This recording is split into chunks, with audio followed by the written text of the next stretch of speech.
How's it going, YouTube? Coming today with another video, and today, guys, what the bring to you is going to be my X1 from the case tourney tier list. Now, I know that I'm probably going to be moving away from tier very soon. There's just not a deck yet that I really want to play, and there's a lot of things that goes into that too. Whenever you want to play a new deck, there's a lot of testing, a lot of different builds to go through. So it is going to take me a moment before I find something else that I want to play, just because I'm very particular with what I play and how much time I spend into it, right? Because I really want to make sure that if I play something new, that I'm going to be playing something with a lot of ideas into how I can play through very intricate lines and really know some sweet text for the deck so that your opponent doesn't always know, like, oh, this is super linear. That's why I love tier, because as much as people want to say that they know what tier does, you really don't. Just because, like, tier has so many avenues that you can go down, hence the fishbowl deck.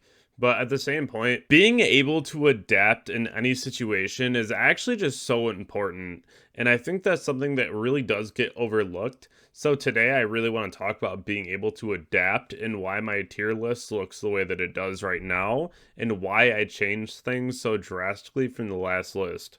Now, the extra deck hasn't changed. I think the extra deck is 110% the best that I can make it at the moment with what we have. I think Dangerous and Malicious are still really important.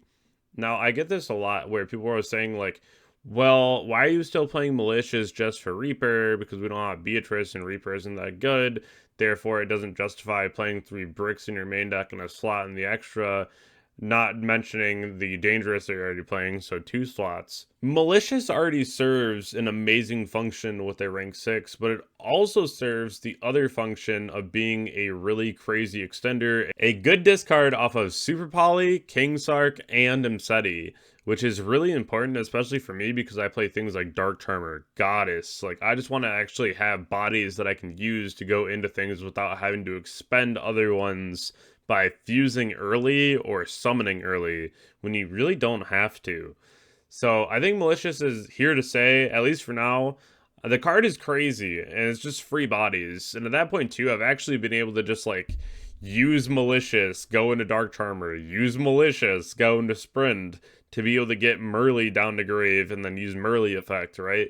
So being able to link climb like that is also very important. It's just something to consider, though. I think that that's something that will still be very relevant in the deck, and I do still enjoy playing Malicious. Now, I did go back to the old ratio of 1 Mothman and 1 Nessie. I think that it's very strong because of the fact that sometimes you can open hands where you open, like, the Happy, you open some of the Malicious's, you open, like, a Keldo or a Trivy, and you just want ways to be able to extend. And going second, the Danger Monsters are, like, that much better. They're really crazy, so I really do like them. And I think that they provide a lot of free utility, especially if you pitch them off of something like Super Poly. I did it earlier today at the case tourney where I Super Poly pitched Mothman, Drew pitched Beast to draw another card. Like, that's kind of crazy. So with this idea to be able to adapt, one of the cards that I chose was Super Poly at 3 in the main deck. And I get a lot of questions about why Super Poly. I think this card's really solid, especially against Tenpai, and I think Tenpai is everywhere. If your opponent calls Battle Phase and they have like Chandra Pydra and then you Super Poly them, kind of insane.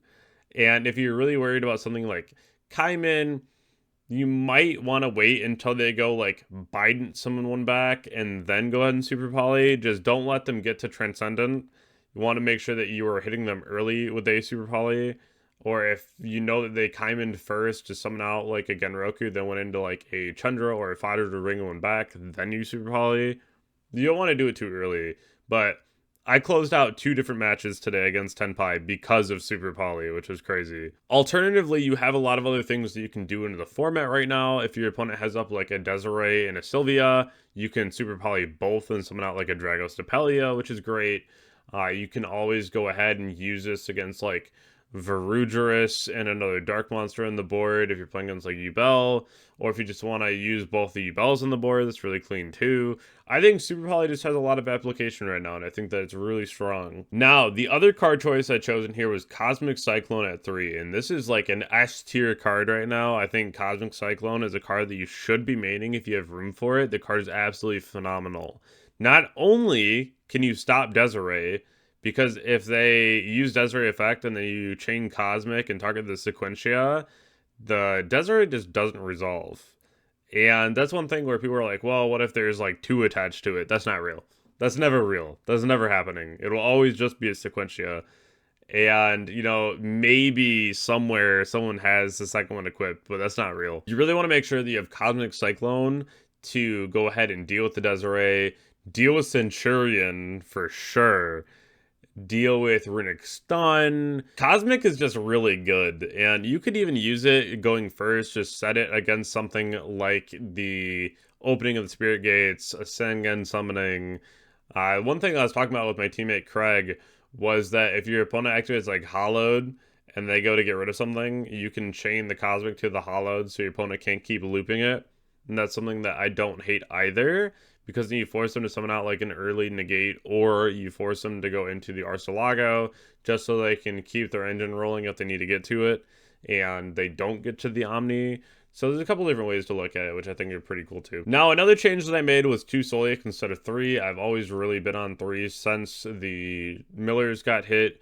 I think going back to my older list where I only played 2 Solic, it just feels more correct now because I don't want to brick on this card. And I feel like that usually happened like way too much, where I would just see Solic at 3 in my deck, and then I would open like 2 of them, or I'd draw one, or I'd like double mill, and it was never optimal. The other thing that's really not optimal anymore is Grief. If you activate Grief and they Fuai you, that sucks. I definitely took that out as well.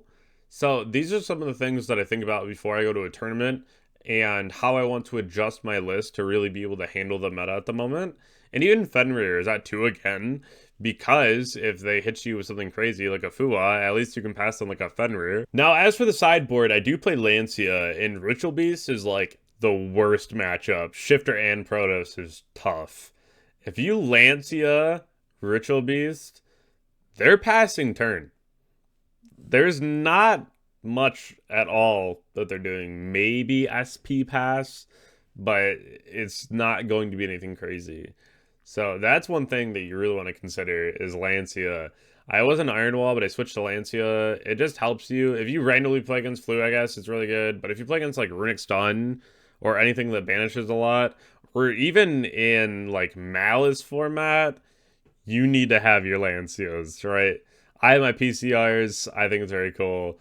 But Lancia is a very cool card and very underrated. Now, another piece on the adaptation part of the video is that I actually just cut tonight the crossouts and the shifter.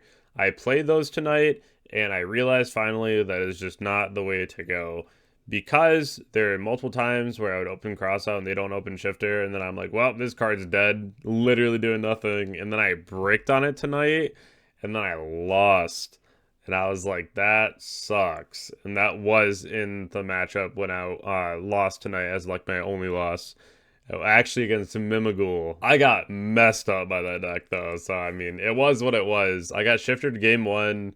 And then game 2, I bricked on crossout, and they had like multi-monsters. So that was a rough one for sure.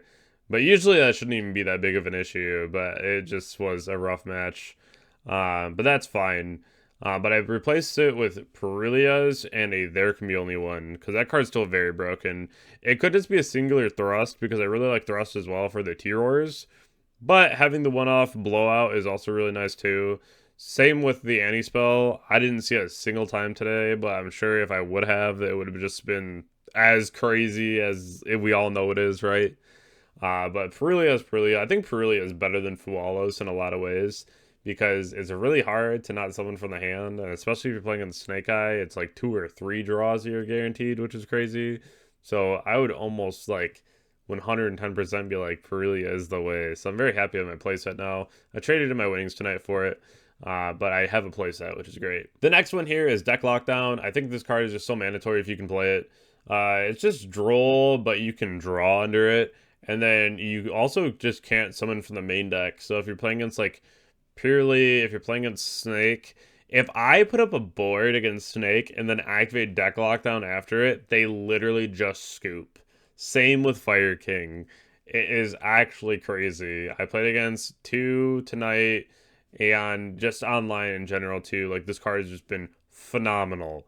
And if you have these, you should play them. I think they're like $2 right now, but they're very strong if you can play them. And then the other one here is T-Roar. I think that you should be on Threatening Roar. There's so much Tenpai right now. If you set this card against Tenpai, they auto lose. It's kind of crazy. It's kind of crazy. But this is something that you should consider. It is very strong, and I do think that this is something that definitely won me multiple matches tonight, especially because I beat both my Tenpai opponents. And I know a lot of people are very annoyed about that deck, but there are ways to answer it, and this is one of the ways. But I do hope that you enjoyed this side of the video where we were just really talking about the ways that I'm able to just adapt the build on the fly and do well with it. And that's because you have to like really study the format and know what is going on, what's real and what's not real. Because I think that's the biggest part about choosing your tech choices, because you really want to make sure that everything is going to work the way you want it to. And you also have to build for the event that you're going to. So I assumed that we were going to see Ritual Beast and Stun. We only really saw Stun, so the Lancias weren't like that crazy tonight. But if there's a lot of Ritual Beasts in the room, that card would have been broken. So a lot of what you do here in deck building is theory, but the theory can also be incorrect, but not incorrect because you just didn't play against the matchup that you're prepared for. Maybe it was just a certain tournament you went to and no one played Ritual Beast at all, right? But the next one you go to, there's like 20. So it really depends on where you go. But again, that doesn't make your theory any less correct until you get to use it. That's why I always tell people to like seek out your worst matchups. Like if you struggle against Flu, you should be finding someone who's very good at Flu and playing against Flu. As torturous as it is, you need to be doing that. Same with like Tenpai. If you just have an absolutely abysmal matchup to Tenpai, find a Tenpai player and play against them. It will help your deck building 100%. You'll know what needs to be in your main deck and what needs to be in your side deck to really accommodate those matchups. And if one is going to be really popular, then you can put some main deck hit in for it. And that's a really key part. It's a really key part. But I hope that you all enjoyed today's video. I'll catch you all in the next one, and everyone have a wonderful night. Thank you.